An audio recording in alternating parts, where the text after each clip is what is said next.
So, you're planning to travel to Colombia and just learned you need to fill the Check-mig. Or you've already tried to fill it, but you're finding errors in the application. Many people experience headaches while filling the form in the Colombian government website, as gateway errors, being unable to fill your flight number, confusing language, among many others. We know it can get super frustrating. So, if you're in this situation, check out the solutions we'll give in this video. And if you're still having trouble, we'll tell you how to get your Check-mig easily with iVisa.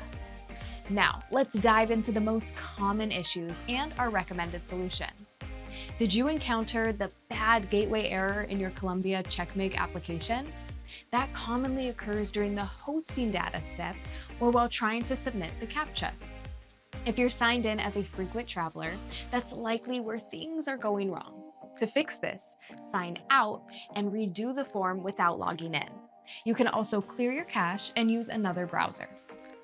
Now, what happens if the Check-mig form doesn't accept your flight number? That's a common issue where the form fails to recognize the input. To fix this, try a different browser. Google Chrome is the one that works best for this application. Or enter only the numeric digits, omitting any letters or leaving zeros. For example, 50 instead of AA0050. Then there's the doubt about flights with stopovers. When filling the form, many travelers ask if they have a connecting flight before arriving in Colombia, as traveling from New York with a connecting flight in Panama and then getting to Bogota. Which flight and country should you fill in the form? Well, in this case, it's pretty simple. You need to include the last flight that gets you to Colombia, in this case, Panama, and that flight number.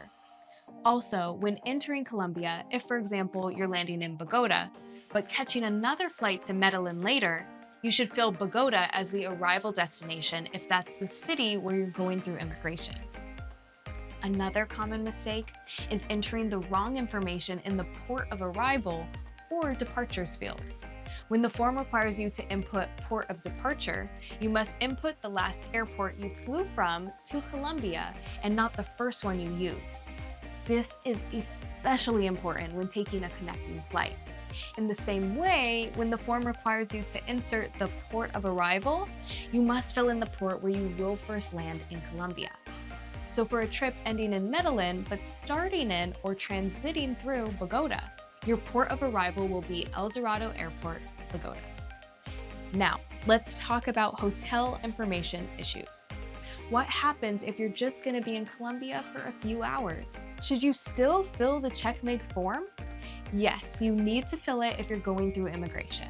If you get asked for hotel info, but you're not staying the night in Colombia, you can write the name and address of the Colombia airport, and if the form allows you, you can write NA, not applicable, or in transit, to indicate that you are not staying at any hotel. However, if you're just having a connecting flight, you won't need to fill it. Just make sure your connecting flight is within the international transit zone and does not require you to pass through immigration.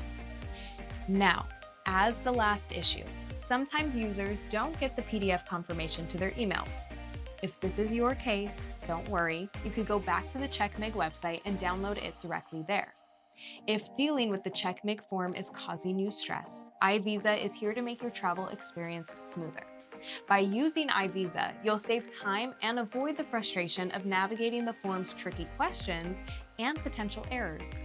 The process is quick and straightforward. Simply visit ivisatravel.com or download the app. Enter your details and let iVisa handle the rest. One last, more important thing to take into account: it's best to fill out the Check-mig form within 24 hours of your flight, even though the official window is 72 hours to 1 hour before departure. Some travelers have reported issues when completing it too early, such as needing to update the form later or encountering technical glitches. That's all for today's video. If you have any other issues you need help with, visit iVisa's website or leave your thoughts in the comment section. Please subscribe and like the video. Have safe travels and stay safe.